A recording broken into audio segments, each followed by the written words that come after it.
J'ai envie aujourd'hui de vous parler de mon mot phare et comment j'organise mon planificateur créatif.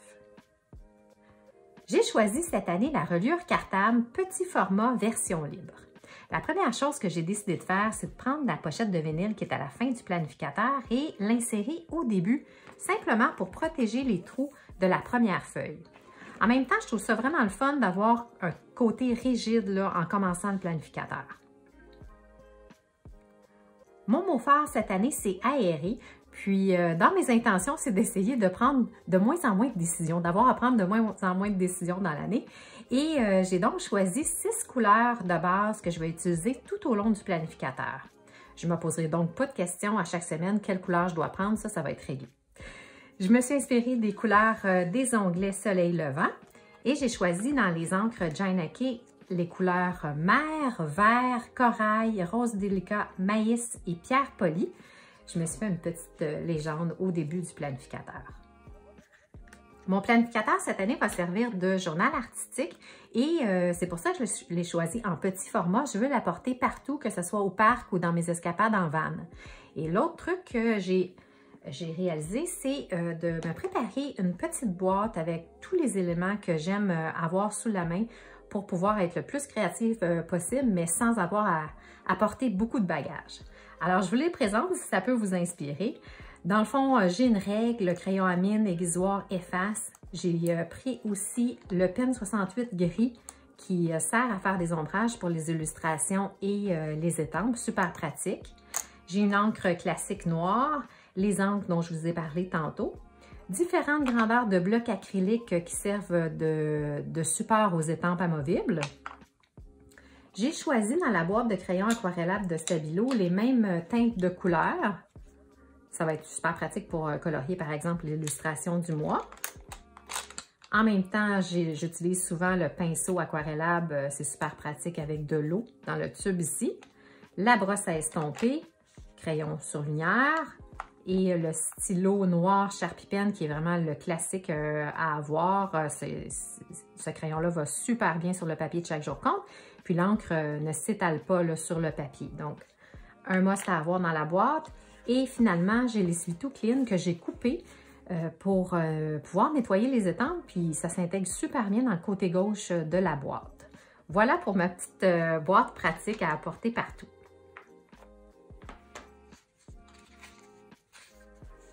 Comme je vous le disais, mon mot phare cette année, c'est aérer. Et j'aime beaucoup utiliser la page thématique mot phare dans le planificateur créatif à chaque année. J'aime écrire dans un premier temps le mot choisi, puis peut-être découper une image ou une illustration que quand je la regarde, je sens l'émotion, je sens ce que je veux vivre. C'est très représentatif de ce que représente ce mot phare-là dans ma vie.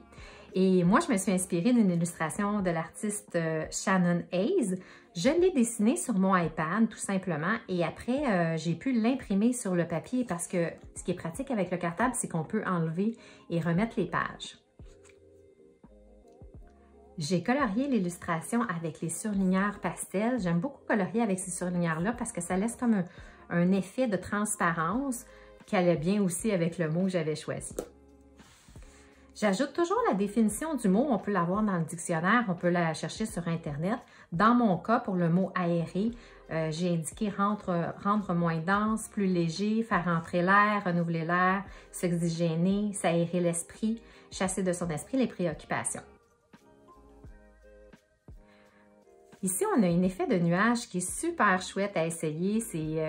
C'est une technique qui est facilement réalisable avec un bout de carton et la brosse à estomper. Donc, si je prends ici la tablette picotée, je vais vous faire un exemple. Ici, à main levée, j'ai tracé un nuage sur un carton. Et avec la brosse à estomper et l'encre,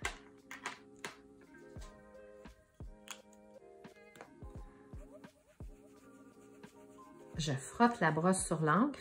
Quand l'encre est neuve, peut-être avant juste enlever le surplus sur un papier à part. Mais comme moi, ça fait plusieurs mois que je travaille avec cette encre-là, je n'ai pas besoin de le faire, je le sais, je la connais. Donc, on place les nuages à différents endroits sur la feuille et on frotte tout autour du carton.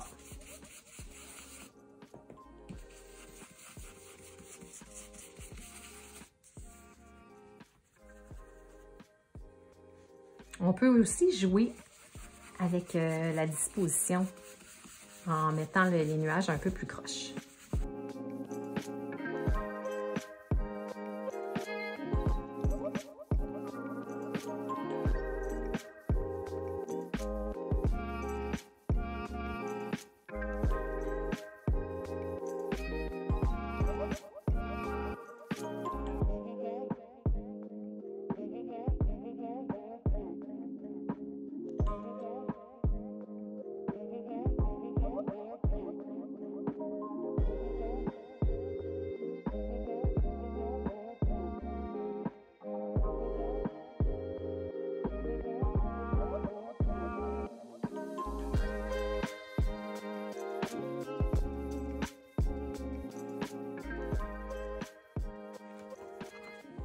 Ensuite, le tableau de visualisation. C'est une étape super le fun à faire. Si vous gardez des magazines, des pamphlets tout au long de l'année concernant vos différents intérêts, c'est plus simple aussi à la fin de l'année de pouvoir créer un tableau avec des images qui vous inspirent par rapport à votre mot fort. Moi, j'aime beaucoup utiliser des grandes images sur lesquelles je colle des citations que j'ai trouvées sur Pinterest et que j'imprime à la maison. J'aime aussi faire des montages de petites images et ça peut être des photos, ça peut être des illustrations. On peut utiliser des estampes, l'ensemble d'estampes joie quotidienne. Ça va super bien avec les tableaux d'inspiration. Ici, j'ai c'est bon pour le moral, le plaisir est par ici, ma vision du bonheur, c'est ça la vie en couleur, juste ceci, joie ici. Donc, c'est vraiment un ensemble d'estampes polyvalent pour les tableaux de visualisation. Ici, j'ai imprimé une citation que j'ai trouvée sur Pinterest et je l'ai mis sur un autocollant 3D. Donc, ça crée une dimension aussi qui est intéressante. J'ai ajouté aussi un carton. Donc, on peut vraiment ajouter des pages dans le cartable, c'est ce qui est chouette. Et je vais mêler des citations, des photos, des illustrations, les estampes sur des fonds de grandes images. Ici, je peux brocher certaines citations une par-dessus l'autre.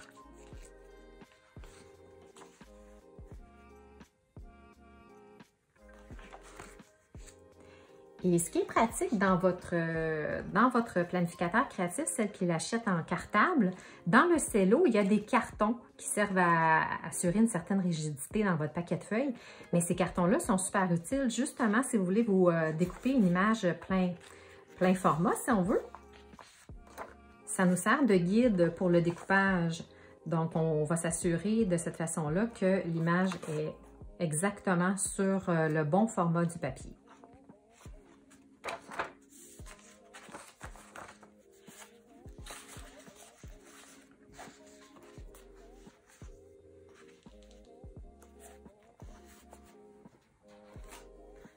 Pour découper les illustrations et les photos, je peux me servir d'un ciseau si c'est dans une forme particulière, mais j'utilise beaucoup la tranche pour trancher les images dans le bon format. Pour coller les images, j'aime vraiment utiliser de l'adhésif comme ça, double face. Je trouve que ça colle beaucoup plus longtemps. Ça ne fait pas de bosse, si on veut, sous le papier. C'est super pratique d'avoir un ruban adhésif comme ceci. Alors, je vous montre d'autres exemples les autres années, ce que j'ai fait pour les tableaux de visualisation. Ici, je l'avais fait dans le carnet de poche il y a 2 ans, je crois. Et j'avais fait 3 côtés. J'avais fait mon tableau en 3 côtés, comme ça, en 3 panneaux. Et on voit ici que j'ai utilisé des mots tirés de certaines revues ou de pamphlets que j'avais trouvés. C'est une autre manière aussi d'utiliser les images. On peut découper des formes aussi.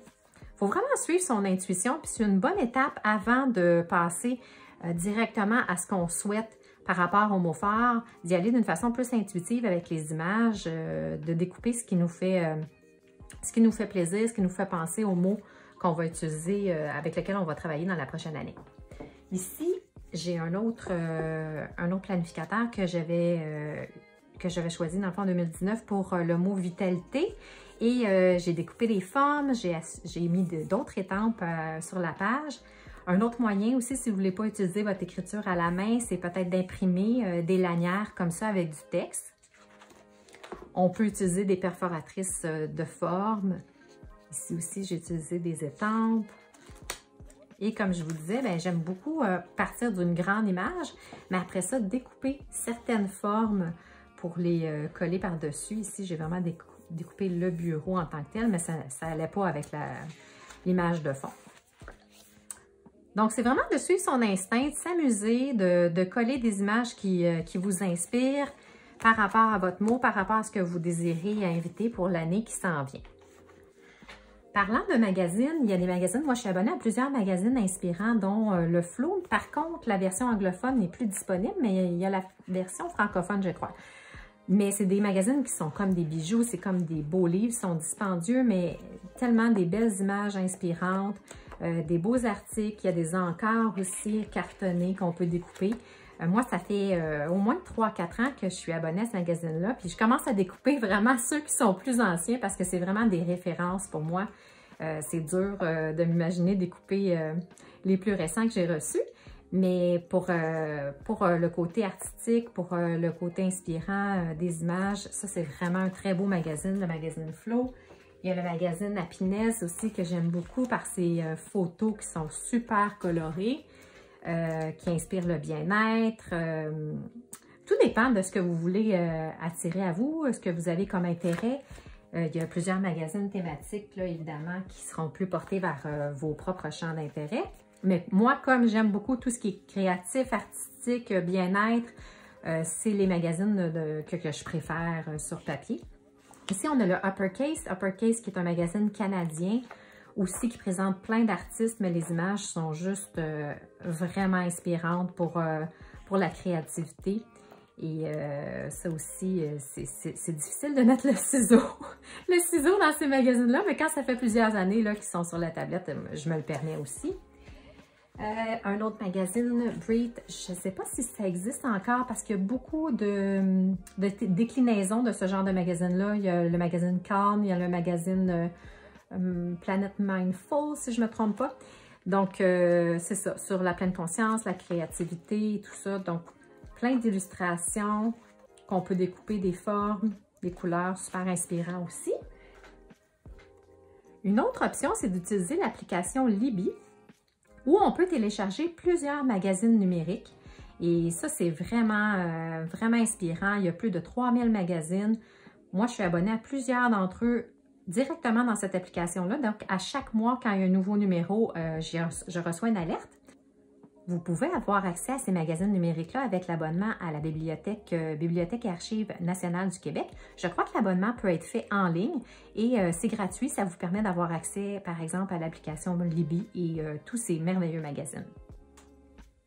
Après avoir fait mes tableaux de visualisation, je me sens plus en mesure de voir c'est quoi vraiment mon mot fort, qu'est-ce qu'il veut dire, c'est quoi mes intentions par rapport à ce mot-là.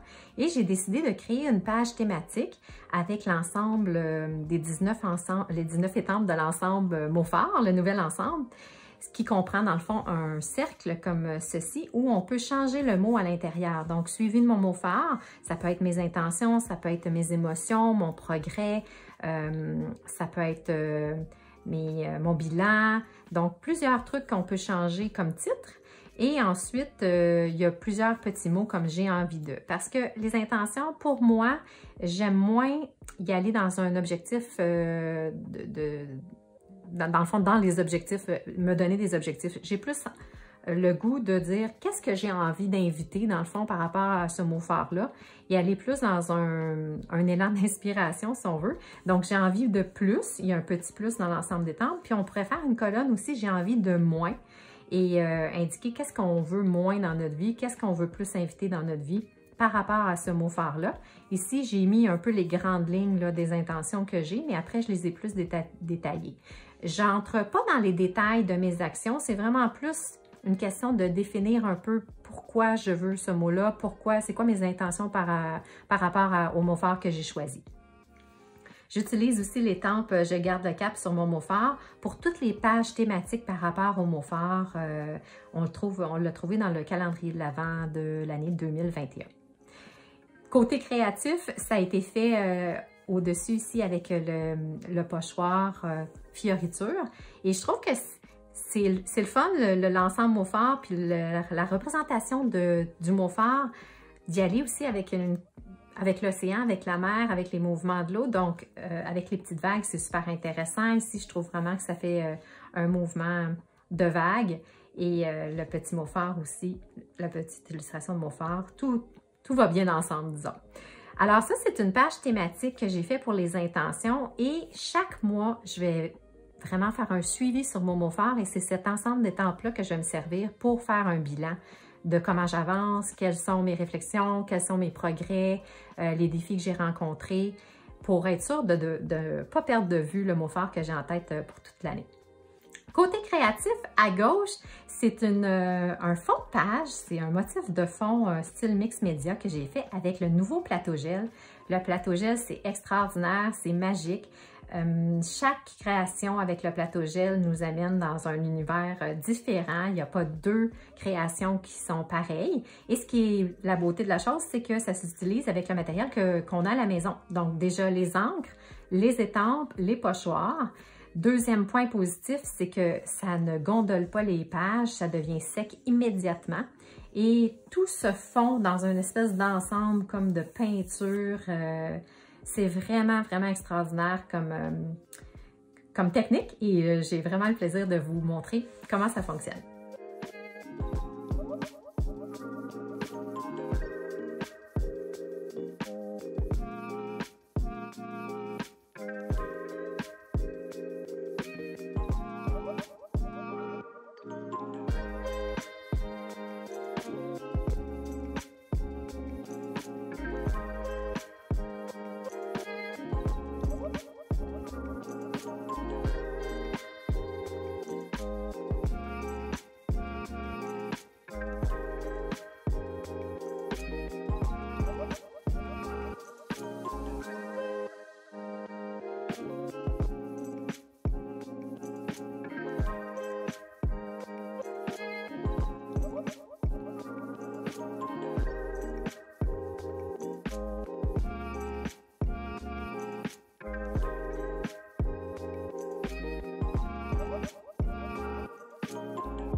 La prochaine page thématique par rapport à mon mot phare, c'est celle des actions. Donc, suite aux intentions, j'aimerais me donner plein d'idées sur des actions qui sont possibles pour moi de réaliser pour bien m'aligner sur mon mot phare cette année. Je commence la phrase par « Je me sens inspirée par » plein d'idées qui sortent comme ça, qui pourraient être intéressantes par rapport à ce mot-là, mais je ne le vais pas dans une option de dire « Ah, je vais faire une liste à cocher, c'est vraiment ça que je veux faire ». C'est vraiment une liste qui peut me servir de référence dans l'année pour me dire « Ah, je l'ai perdu un peu de vue, ce mot phare-là, qu'est-ce que je pourrais faire cette semaine, qu'est-ce que je pourrais faire dans le prochain mois pour me rapprocher de mon intention de départ de l'année ». J'ai utilisé un peu la même technique pour faire un rappel, puis c'est probablement la même technique que je vais utiliser à chaque mois. J'ai utilisé le pochoir fioriture, toutes les étampes de l'ensemble, du nouvel ensemble mot phare d'étampes, le petit icône ici de mot phare qu'il y avait dans le calendrier de l'Avent. Et comme ça sert de base. C'est ce que je trouve intéressant. J'ai les mêmes éléments, mais à chaque mois, je vais les utiliser d'une manière différente. Puis justement, sur ce sujet-là, ce que j'ai fait, c'est que je me suis fait une boîte d'étampes par rapport à mon mot phare qui est aéré. J'ai mis mes étampes de l'ensemble mot phare, mais aussi j'ai intégré d'autres étampes. J'ai fait le ménage dans mes bacs d'étampes, puis je me suis dit, ah, quelle étampe pourrait représenter facilement le mot aéré? Alors, j'ai trouvé l'étampe de vent qui est dans l'ensemble météo. J'ai trouvé un petit nuage dans l'ensemble Vive le printemps. Et j'ai pris la montgolfière dans l'ensemble merveilleux de prof. J'ai enlevé les mots belle remontée pour vraiment garder la montgolfière avec les petits nuages. J'ai aussi retiré de l'ensemble motif illustratrice l'année 2022 oui, est ici. Donc 2022 que je vais me servir souvent. Et le reste, c'est des étampes qui vont avec l'ensemble mot phare. J'ai mis celle qu'on trouve dans le calendrier de l'Avent, je l'ai mis dans la boîte aussi. Donc, c'est vraiment une bonne idée peut-être de regrouper ensemble plein d'étampes qui vous font penser à votre mot phare que vous allez pouvoir utiliser de mois en mois pour faire le suivi. D'ailleurs, mon suivi, comment je vais le faire, c'est à chaque page, vous savez, dans le planificateur, après l'illustration du mois, par exemple, si je prends l'illustration du mois de janvier, après cette illustration-là, il y a 2 pages à poids. Donc, c'est vraiment ici que je vais faire le suivi de mon mot phare à chaque fin de mois. Et en attendant, juste pour ne pas oublier des choses que je fais comme action ou des pensées ou peu importe, je vais regrouper sur un post-it collé sur cette page-là des choses à ne pas oublier. Comme ça, quand je vais faire mon bilan, ça ne sera pas trop lourd à réfléchir les dernières semaines. Qu'est-ce que j'ai rencontré comme défi? Qu'est-ce qu'au contraire j'ai fait qui m'a fait du bien par rapport à ce mot-là? Quelle nouvelle habitude j'ai pris?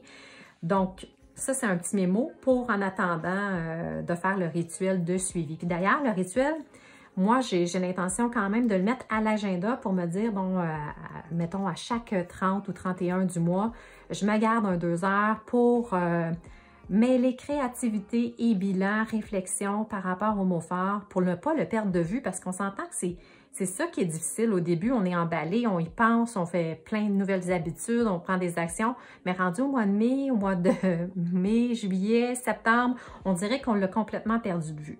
Donc, le suivi, c'est super important.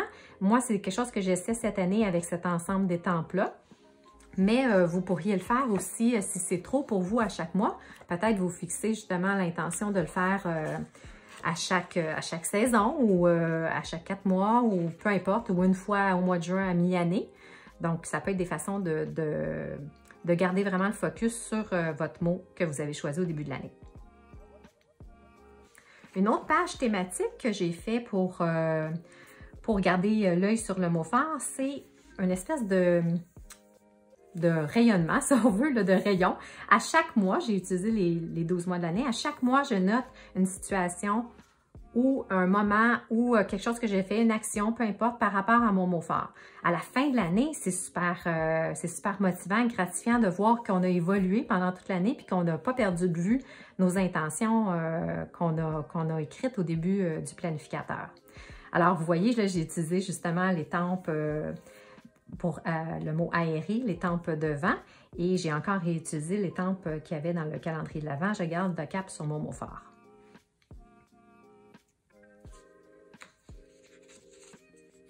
Dernière page thématique que j'ai créée, c'est moi en 12 portraits. Et je trouvais intéressant dans les prochains mois d'avoir une capture d'écran de ma vie, ça se dit pas de même, mais une photo de moi pour situer plus tard, ah oui, dans cette période-là, j'ai fait telle activité par rapport au mot phare, ou juste moi d'être là. Ce que je remarque dans les planificateurs des dernières années, c'est que oui, j'ai en note le mot phare, mais j'aurais aimé ça me voir dans certaines situations évoluer pendant cette année-là. Et c'est vraiment inconfortable pour moi de prendre des photos, des selfies, mais c'est quelque chose que je veux travailler parce que pour plus tard, je trouve ça vraiment intéressant de replonger dans le passé puis de voir des événements ou des situations qui nous ont fait grandir tout au long de l'année. Alors, je ne sais pas si je vais mettre ici la photo, comme je vous dis, une photo d'une situation ou d'une activité que j'ai fait par rapport au mot phare ou plutôt un selfie, mais ce sera à venir éventuellement. Côté créatif, comment j'ai fait pour utiliser les étampes Polaroid une sur l'autre sans faire de marque et même utiliser la brosse à estomper sans embarquer, si on veut, sur le blanc de l'étampe, c'est que j'ai utilisé le papier masquage. Et ça, c'est vraiment magique pour faire des montages comme ça d'étampes. Je vous montre la technique dès maintenant.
J'espère que cette vidéo vous a donné envie de vous choisir un mot phare cette année et que les trucs que j'ai présentés pour le garder en tête vous ont inspiré. Je vous invite aussi à lire mon article sur le blog qui définit plus qu'est-ce qu'un mot phare et quel est le processus pour le trouver.